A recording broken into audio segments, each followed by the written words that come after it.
మనం రామాయణం చూస్తే రామాయణ శ్లోకం చెప్పుకోవడం కాదు, పెంచి కష్టపడి పెద్ద చేసి ఉద్యోగం వేయించి వృద్ధిలోకి తెచ్చి స్నాతకం చేసి పెళ్లి చేసినటువంటి అన్నగారు ఊళ్ళోకి వచ్చి ఉన్నాడు అని తెలిసినా తమ్ముడు ఆయనకి అన్నం పెట్టేవాళ్ళు లేక కాదు, పిలిచేవాళ్ళు లేక కాదు, అన్నగారు ఊళ్ళోకి వచ్చారని తెలిసి అన్నగారి వల్ల నేను ఇవాళ ఇంత వృద్ధిలోకి వచ్చానని తెలిసి అన్న పేరు చెప్పుకుని నేను కొన్ని పనులు చేయించుకుంటున్నానని తెలిసి అన్నని ఇంటికి భోజనానికి కూడా రమ్మని పిలవని ద్రోహులైన తమ్ముళ్ళు ఉన్నారు. అన్నగారు పెద్దవాడైపోతే కంటి ఆపరేషన్ చేయించుకోవడానికి పల్లెటూరు నుంచి పట్నం వచ్చి కంటి ఆపరేషన్ చేయించుకుంటానరా, పొద్దున్నే వస్తాను, ఒక్కసారి ఆపరేషన్ చేయించుకున్న తర్వాత ఒక 2 గంటలు ఉంటాలట, నీ ఇంటికి వచ్చి ఉండి 1 గంటకు వెళ్ళిపోతాను అంటే, అన్నయ్య నేను ఆ రోజు ఇంట్లో ఉండనని చెప్పే తమ్ముళ్ళు ఉన్నారు. సిగ్గుపడమని వచ్చింది రామాయణం. ఒక జన్మకి ఒక తల్లి కడుపున పుట్టేటటువంటి బిడ్డలు, అన్నదమ్ములు, అక్క చెల్లెళ్ళు అన్న ప్రేమ ఆ జన్మకి వాళ్ళే. రాముడు అంటాడు, దేశే దేశే కళత్రాణి దేశే దేశే చ బాంధవాహ. భార్య, బంధువులు, స్నేహితులు ఎక్కడైనా దొరుకుతారు. ఒక కడుపున పుట్టడం అనేటటువంటిది ఆ జన్మకి అదే.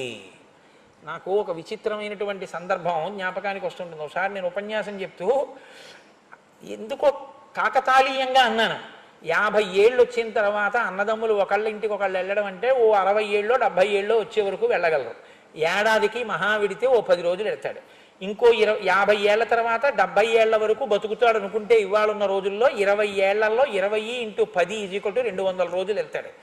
200 రోజుల్లో వెళ్ళినా అక్కడ రాత్రి నిద్రపోతారు కాబట్టి అతను ఇతను కలుసుకుని ఉండేటటువంటిది పగళ్లే కాబట్టి 100 రోజులు. ఇక ఆ 100 రోజుల్లో ఆయన ఆఫీస్కి ఆయన, ఈయన పనుల మీద ఈయన, వాళ్ళ పిల్లలతో ఆయన, ఈయన గొడవలో ఈయన పోను, ఇద్దరూ కలిసి కూర్చుని అన్నం తినడం, ఇద్దరూ కలిసి కూర్చుని మాట్లాడుకోవడం, అందులో ఏ పదోవంతో ఉంటుంది. అంటే ఇక నీ జీవితంలో 50 ఏళ్ల తర్వాత నీ అన్నదమ్ములన్న వాళ్ళతో నువ్వు గడిపేటటువంటి సమయాన్ని యథార్థంగా లెక్క వేస్తే ఉండేది 10 రోజులు. దానికి ఎందుకు అంత మొహం చాటేసుకుంటావు అన్నదమ్ములు కనపడితే అన్నాను. పాపం మర్నాడు ఒక ఆయన మా ఇంటికి పళ్ళబుట్ట పట్టుకుని వచ్చాడు. నా కాళ్ళ మీద పడన్నాడు, మీరన్న మాట నన్ను కదిపేసింది. నేను ఉపన్యాసం నుంచే కారు వేసుకుని వెళ్ళి మా అన్నయ్యని తీసుకొచ్చి కంటి ఆపరేషన్ చేయించాను. నా పేరు అక్కర్లేదు, నాలో మార్పు వచ్చింది, నన్ను మన్నించండి అన్నాడు.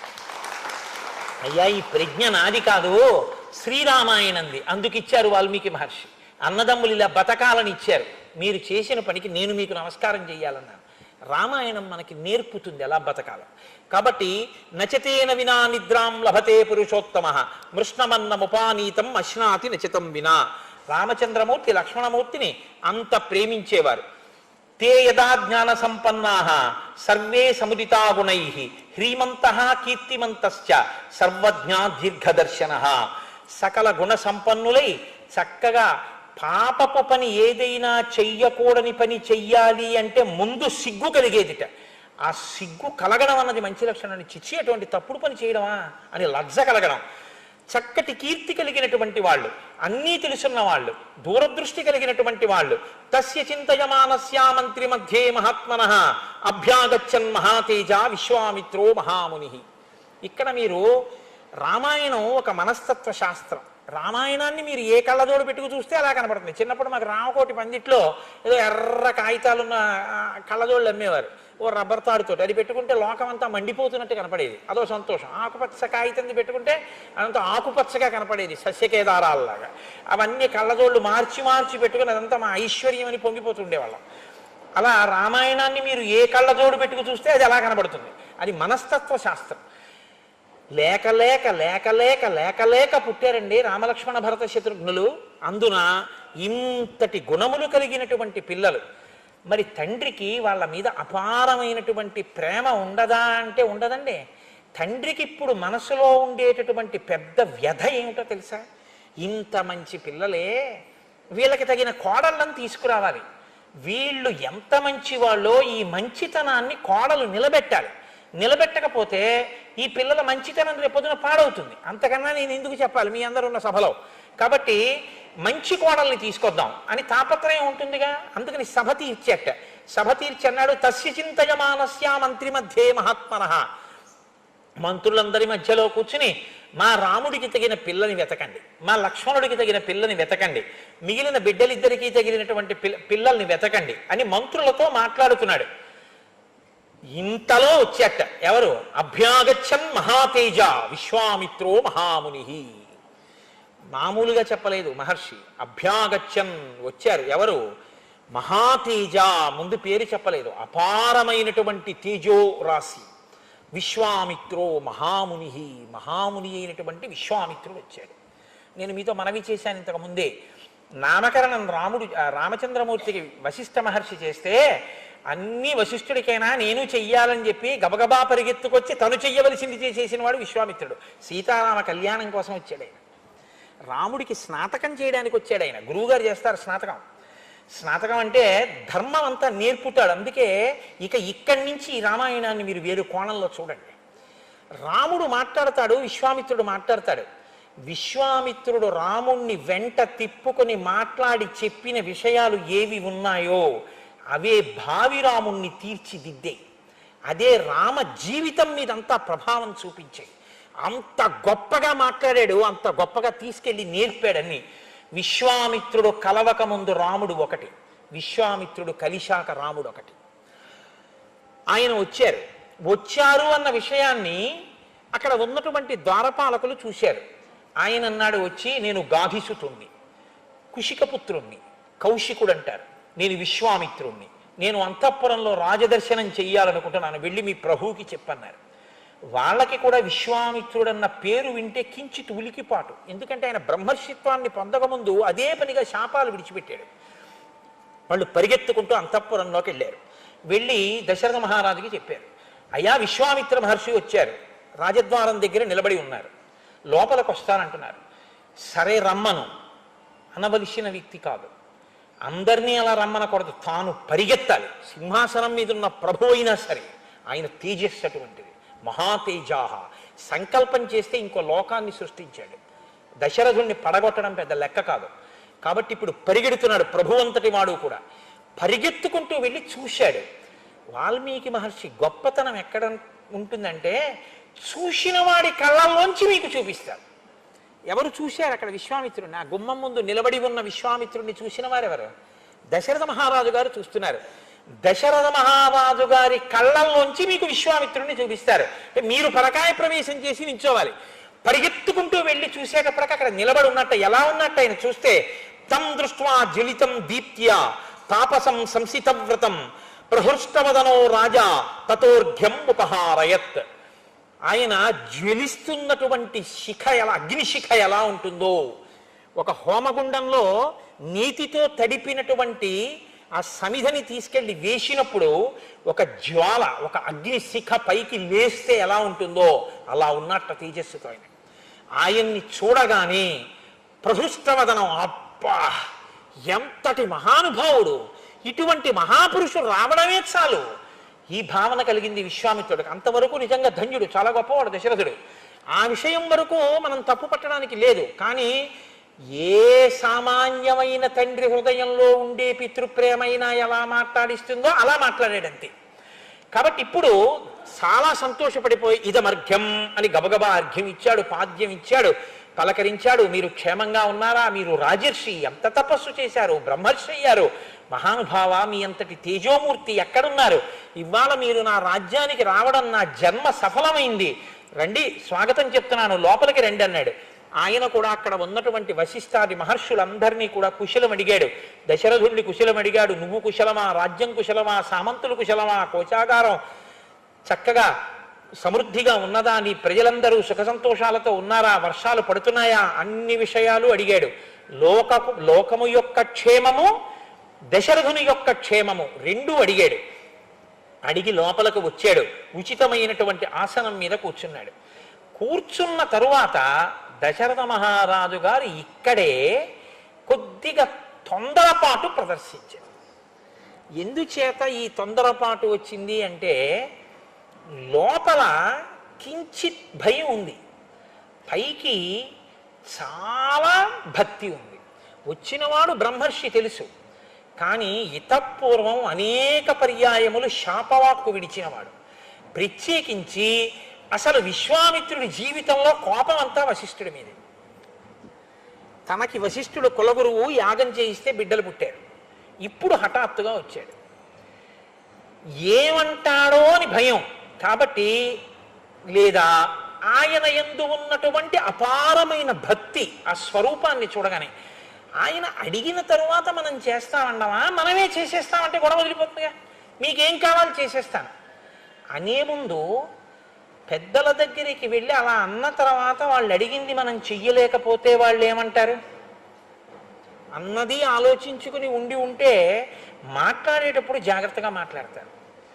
ఇది చాలా గమ్మత్తుగా ఉంటుంది. మాట అన్నది చాలా విచిత్రంగా ఉంటుంది. నాతో కొంతమంది అప్పుడప్పుడు ఓ మాట అంటుంటారు, కోటేశ్వరరావు మీ ఉపన్యాసానికి రాలేకపోయాను ఏమనుకోకండి అంటుంటారు.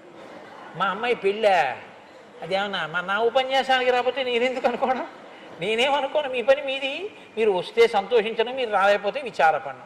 రావాలంటే రామానుగ్రహం ఉండాలి, మానేయాలంటే రావణానుగ్రహం ఉండాలి కదా, దానికి నేనెందుకు బాధపడ్డాం. మాటలు గమ్మత్తుగా ఉంటాయి. మనం ఏదో ఒకటి చెప్పబోయి ఇంకొకటి చెప్పేస్తూ ఉంటాం, తొట్టుపడిపోతాయి. కానీ ఆ మాట ఎంత దూరం వెళ్ళిపోతుందో, అది ఎంత ప్రమాదం తెచ్చేస్తుందో మనకి శ్రీరామాయణం చూపిస్తుంది. కాబట్టి చూడండి, ఇప్పుడు ఆయన అన్నాడు, కంచతే పరమం కామం కరోమి కిముహర్షిత పాత్రభూతోసి మే బ్రహ్మన్ దిష్ట్యా ప్రాప్తోసి కౌశిక. ఇక్కడ అన్న మాట గొప్పది, కానీ ఆ మాటే వచ్చి చుట్టుకుంది దశరథ మహారాజు గారు. పాత్రత ఉన్నవాడివి నా ఇంటికి వచ్చావు, ఇప్పుడు నీకు ఏమైనా ఇస్తే నేను ధన్యుణ్ణి. ఎంత అదృష్టమయ్యా ఇవాళ నాది, నువ్వు వచ్చావు, నీకేం కావాలి చెప్పు నేను ఇచ్చేస్తాను అంటే. పుచ్చుకునేవాడు ఉంటాడు, పుచ్చుకోనివాడు ఉంటాడు. పుచ్చుకోనివాడు ఒకటి మీ దగ్గర పుచ్చుకున్నాడు అనుకోండి, ఇప్పుడు మీ జన్మ ధన్యమైందని గుర్తు. శంకర భగవత్పాదులు వెళ్ళి ఒక ఎండు ఉసిరిక పుచ్చుకున్నారు. ఎవరు ధన్యులయ్యారు? ఆయన ధన్యుడయ్యారా, లేకపోతే ఆ బ్రాహ్మణికి ఐశ్వర్యం వచ్చిందా? ఊరక రారు మహాత్ములు వా రథముల ఇండ్ల కడకు వచ్చుటలెల్లం కారణము మంగళములకు మీరొచ్చుట శుభము మాకు నిజము మహాత్మ అంటారు భాగవతంలో. ఈశ్వరుడు ఎప్పుడైనా జ్ఞాపకం పెట్టుకోండి, అనుగ్రహించాలనుకునే ముందు చాలా గొప్ప కోరిక ఏదైనా వాళ్ళకి తీర్చాలి అనుకుంటే తన ఎందు విపరీతమైన భక్తి ప్రపత్తులు ఉన్నవాడు అనవసరంగా ఎప్పుడూ ఎవరి దగ్గరికి వెళ్ళి ఏది చెయ్యి చాపి యాచించని వాణ్ణి మీ దగ్గరికి వచ్చి మీరు పెట్టింది తిని మీ దగ్గర మంచినీళ్లు తాగి మీ దగ్గర ఏదో ఉపకారాన్ని పొందక తప్పనిసరి పరిస్థితుల్లో పొందేటట్టుగా చేస్తాడు. ఎందుకు చేస్తాడో తెలుసా అండి? అనుకోకుండా వస్తాడు ఆయన. వచ్చి చాలా దాహంగా ఉందయ్యా కాసిన మంచినీళ్ళు ఇవ్వండి అంటాడు. మీరు ఆయనకి మంచినీళ్ళు ఇచ్చిన దానికి ఈశ్వరుడు పొంగిపోతాడు. నన్ను నమ్ముకున్న వాడికి ఇంట మంచినీళ్లు దొరికాయి అంతే 7 తరాల ఐశ్వర్యం ఇస్తాడు. ఏదో ఇవ్వాలంటే ఈశ్వరుడు తాను పుచ్చుకోవడం కాదు, తనని నమ్ముకున్న మహాభక్తుణ్ణి పంపిస్తాడు. అది పాత్రత.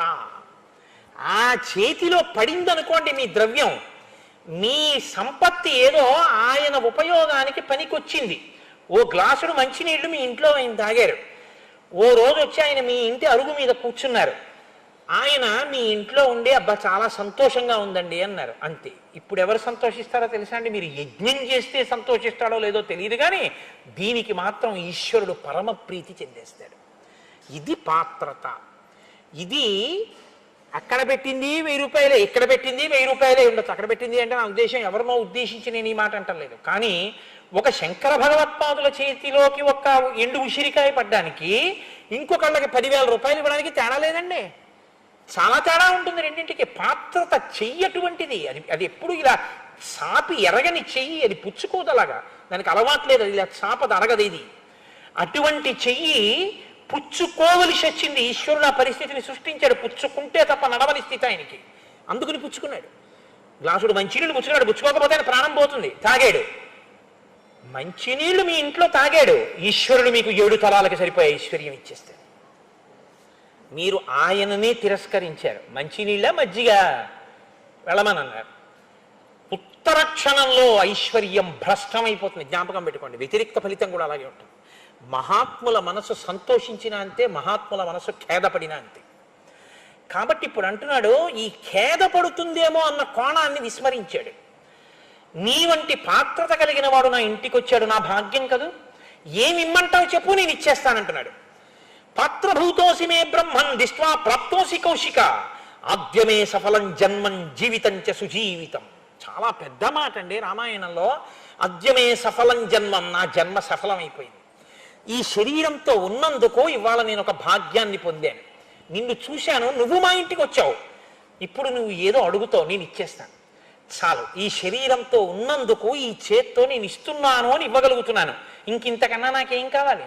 నా జన్మ సఫలమైపోయింది. నేను ఇప్పుడు ఇంట్లో లేను, క్షేత్రంలో ఉన్నాను. ఎందుకో తెలుసా? నువ్వు ఎక్కడికి వచ్చావో అక్కడికి నీ తపశక్తి వల్ల నీ క్షేత్రం అవుతుంది. కాబట్టి నా ఇల్లు క్షేత్రమైంది నీ వల్ల. మహానుభావ, నా అదృష్టం, నీకేం కావాలి చెప్పు, నేను ఇచ్చేస్తానన్నాడు. ఏమైనా మాట్లాడుతున్నాడా విశ్వామిత్రుడు? ఇది ఇద్దరికీ తేడా. చెప్పని చెప్పని అని వింటున్నాడు. బాగా అననిచ్చాడు అననిచ్చాడు అననిచ్చాడు, అన్నీ విని అన్నాడు, అవునులే, ఇక్ష్వాకు వంశంలో పుట్టావు, సత్యధర్మములను అనుష్ఠించావు, ధర్మాత్ముడవని 3 లోకములలో ఖ్యాతి గణించావు, వశిష్ఠుడికి శిష్యుడివి, వశిష్ఠుడి దగ్గర పాఠాలు నేర్చుకున్నావు. ఇప్పుడు గురువుగారికి కూడా పడింది. ఎందుకంటే ఇప్పుడు కాదన్నాడు అనుకోండి, ఆ గురువుగారి పేరు పోతుంది. ఇదా నువ్వు నేర్పింది?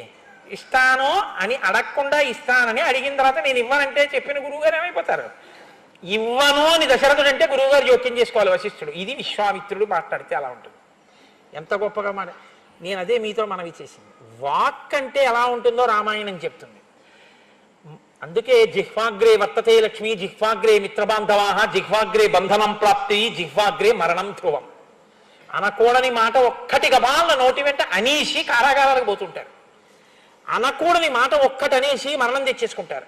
అనకూడని మాట ఒక్కటనేసి ఐశ్వర్యాన్ని పోగొట్టేసుకుంటారు. అనకూడని మాట ఒక్కటనేసి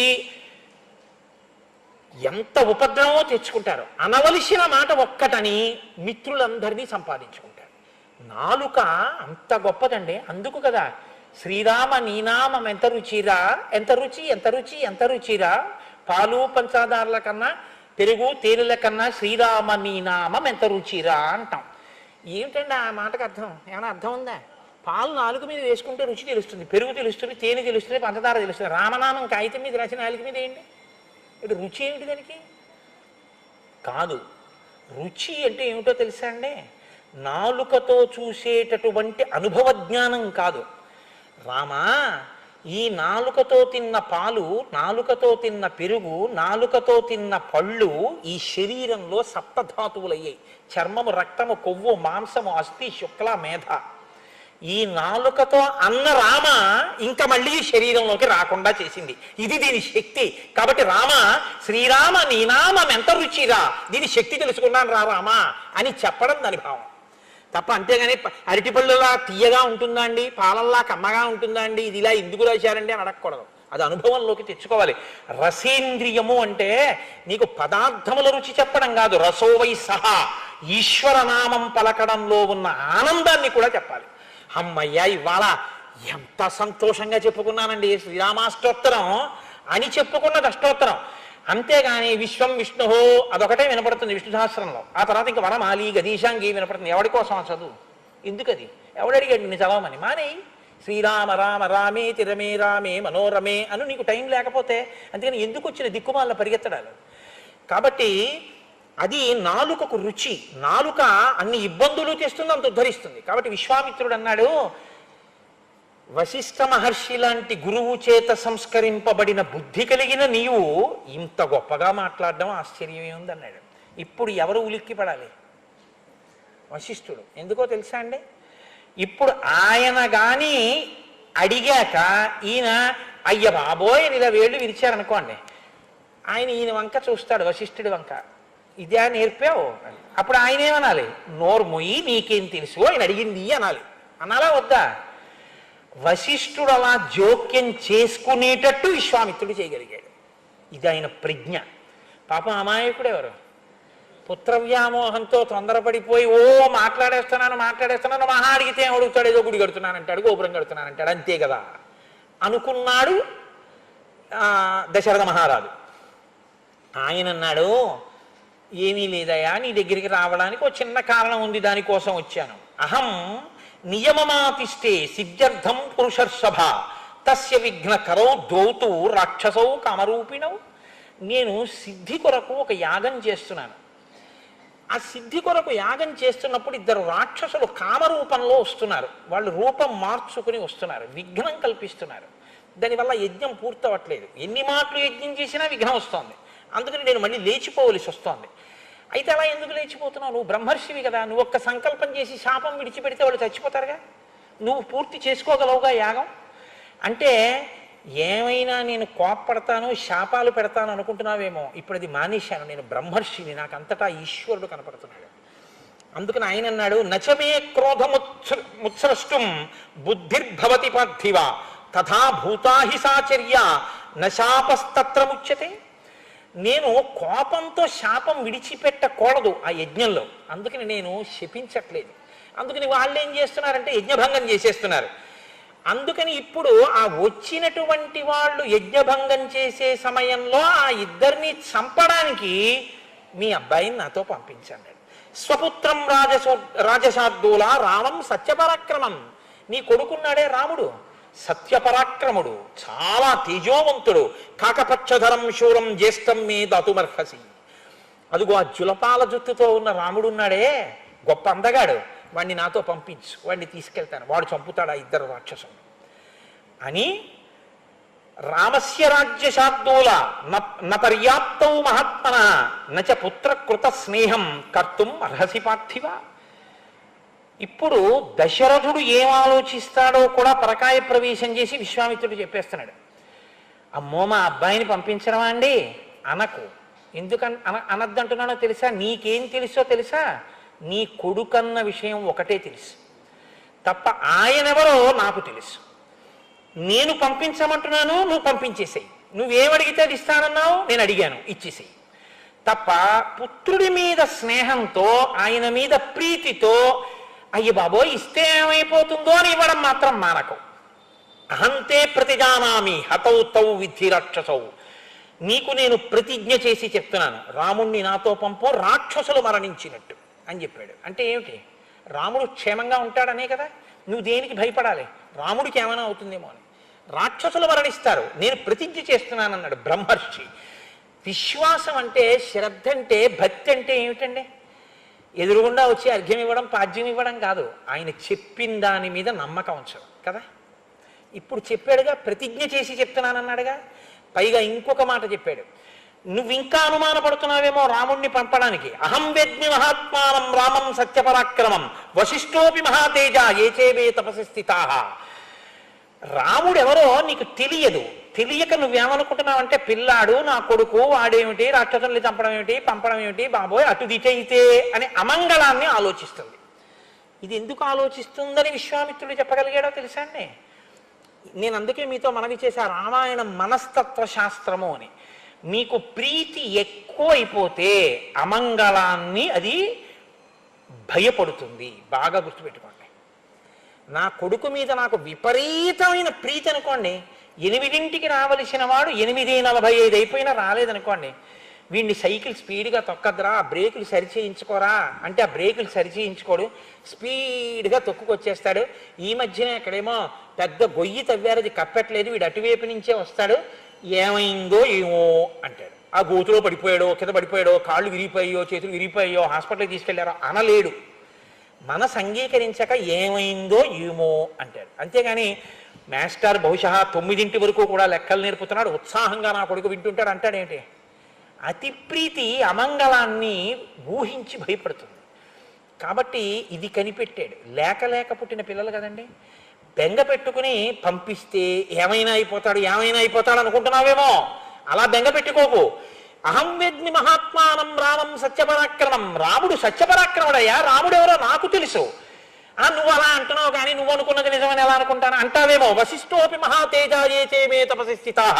నాకెంత తెలుసో వశిష్ఠుడికి అంత తెలుసు. అడుగు, నీ కొడుకేనో లేకపోతే ఇంకేమన్నానేమో రాముడు అడుగు, చెప్పేస్తాడు వశిష్ఠుడు. ఆయన విష్ణు అన్న విషయం మాకు తెలుసు, నీకు తెలియదు, వచ్చిన గొడవ.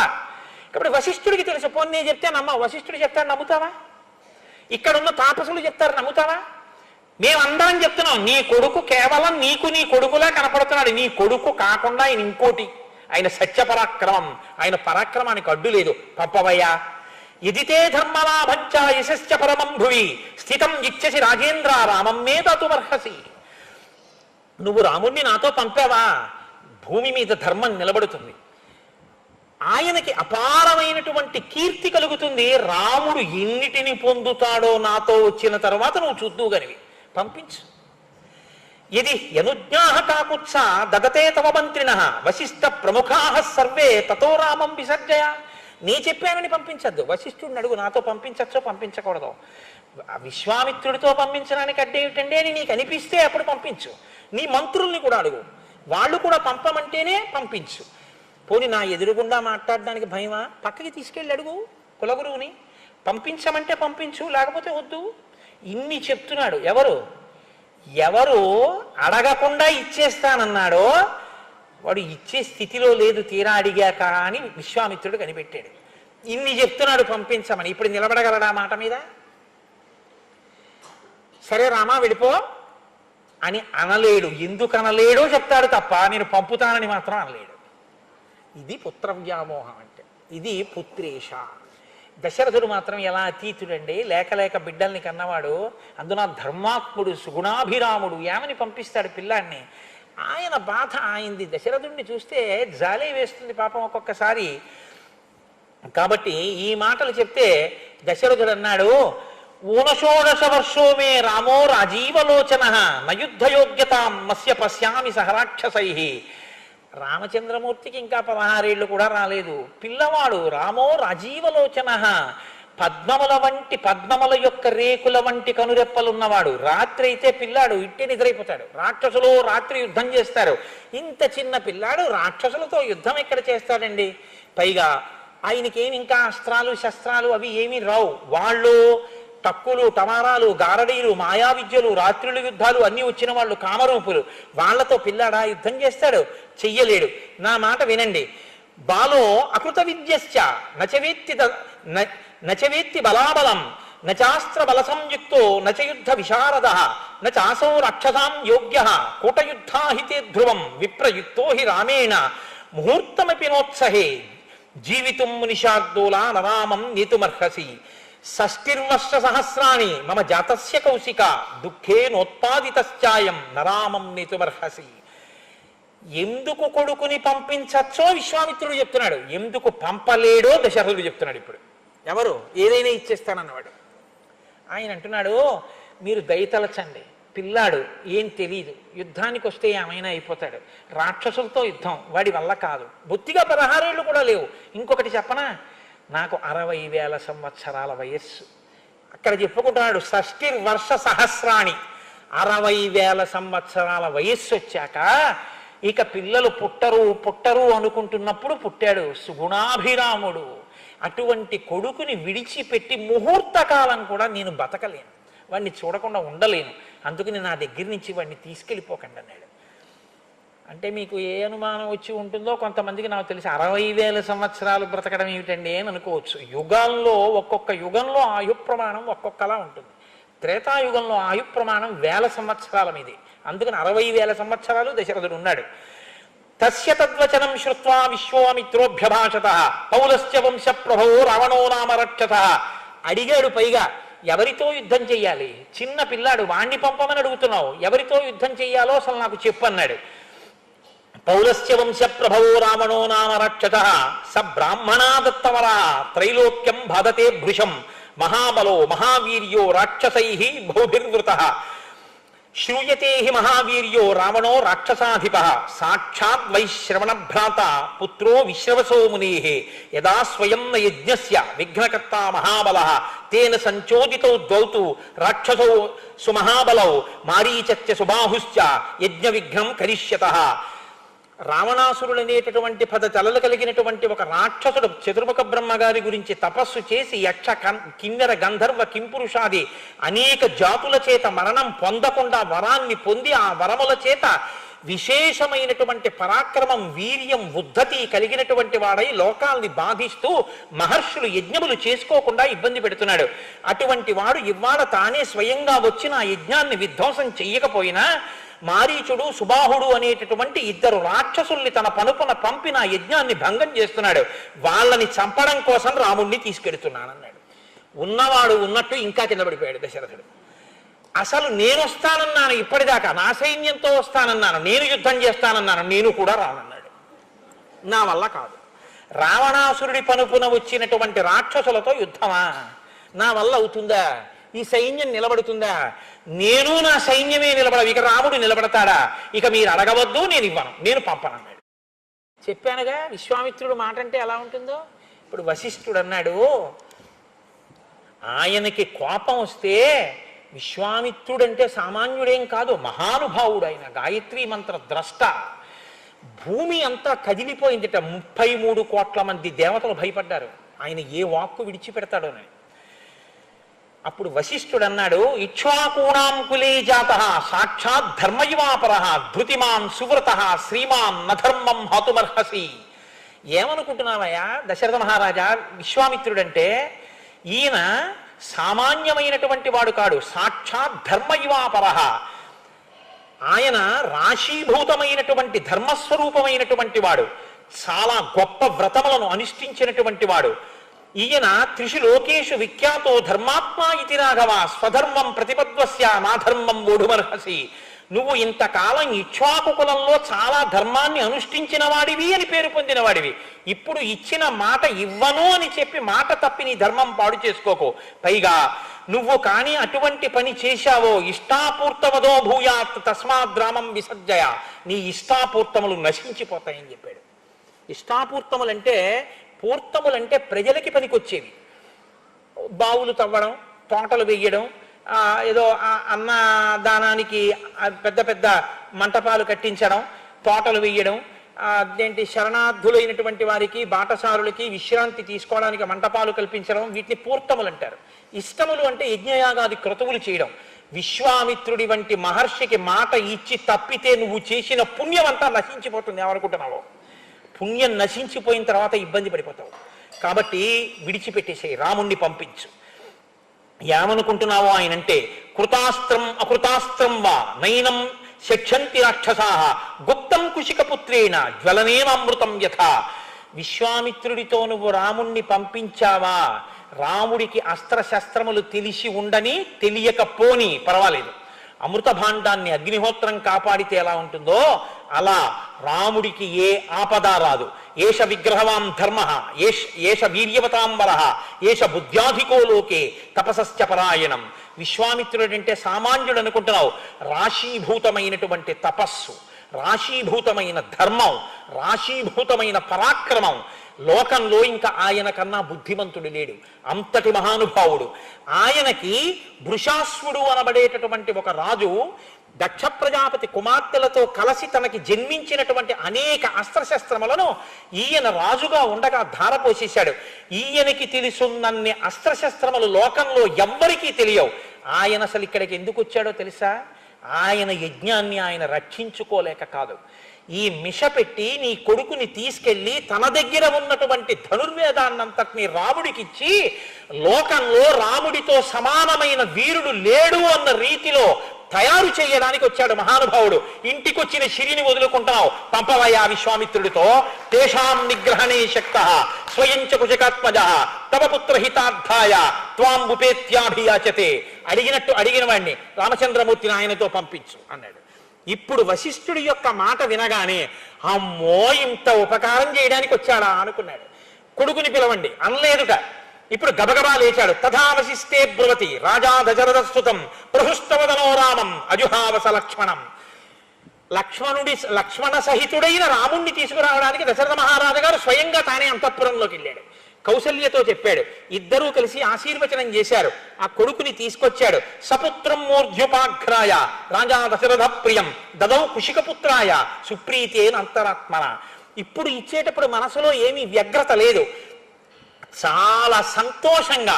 సపుత్రము మూర్ధ్యుపాఘ్రాయ, పిల్లవాడికి పిల్లకి ఒక వయసు వచ్చిన తరువాత శరీరం మీద ఎక్కడ పడితే అక్కడ ముద్దు పెట్టకూడదు. ఆశీర్వచనం తండ్రిది ఏమిటంటే 2 చెంపలు పట్టుకొని శిరస్సు ఉంచి మూర్ధన్య స్థానమునందు ముద్దు పెట్టుకోవాలి. రామాయణం ధర్మశాస్త్రం కాబట్టి ఉంచి దశరథుడు రాముణ్ణి మూర్ధన్య స్థానమునందు ముద్దు పెట్టి పంపించాడు. పుష్పవృష్టిర్మహత్సాసీత్ దేవదుంధిమి నిస్వనై శంఖదుంధిమి నిర్ఘోష ప్రయాతేతు మహాత్మని. విశ్వామిత్రుడితో రాముడు వెళ్ళడం అన్న ఘట్టం శ్రీరామాయణంలో ఎంత గొప్పదో మీరు తెలుసుకోవడానికి సాక్ష్యం ఇది. రామచంద్రమూర్తి విశ్వామిత్రుడితో కలిసి రాముడి వెనక లక్ష్మణుడు, ఎందుకంటే రాముడిని విడిచి ఉండడు కదా, ఇద్దరూ విశ్వామిత్రుడితో కలిసి బయలుదేరితే దేవదుందుబులు మోగేట. దేవతలందరూ హర్షంతో సంతోషించారట, అప్సరసలు నాట్యం చేశారట, పుష్పవృష్టి కురిసిందిట, అంతఃపురంలో శంఖ భేరీ నాదములు మిన్నుముట్టేట. మహానుభావుడు రాముడు లక్ష్మణుడు ఇద్దరు విశ్వామిత్రుడి వెంట వెడుతున్నారు. వాల్మీకి మహర్షి ఎంత పొంగిపోయారంటే ఇటొక తూణీరం ఇటొక తూణీరం, రెండు బాణ తూణీరాలు కట్టుకున్నారు రామలక్ష్మణులు. మధ్యలో తలకాయ, ఇటొక తూణీరం ఇటొక తూణీరం. ముందు విశ్వామిత్రుడు నడిచి వెడుతున్నాడు, ఈ చేత్తో కమండలం ఈ చేత్తో బ్రహ్మదండం పుచ్చుకుని ఆయన నడుస్తున్నాడు, వెనక రామలక్ష్మణులు నడుస్తున్నారు. వాల్మీకి మహర్షి అన్నారు, ఈ రెండు తూణీరాలు మధ్యలో తలకాయతో మూడు తలల పావులు రెండు విశ్వామిత్రుడి వెంట వెడితే ఎలా ఉందో అలా ఉన్నది ఆ సన్నివేశం. కాదుట, చతుర్ముఖ బ్రహ్మగారు కమండలం దండం పట్టుకుని ముందు నడిచి వెడుతుంటే వెనక ఇద్దరు అశ్వినీ దేవతలు రూపలావణ్యం ఉన్న వాళ్ళు నడిస్తే ఎలా ఉంటుందో అలా ఉందిట ఆ సన్నివేశం. కాదుట, పరమశివుడు తపో దురంధరుడు మహానుభావుడు, ఆయన దర్శనమే మంగళకరం. అటువంటి పరమశివుడు బ్రహ్మదండాన్ని కమండలాన్ని పట్టుకుని హిమవత్ పర్వతం మీద నడుస్తుంటే కుమారస్వామి రెండు రూపాలు ధరించి ఆయన వెనక నడుస్తుంటే ఎలా ఉంటుందో అలా ఉందిట ఆ సన్నివేశం.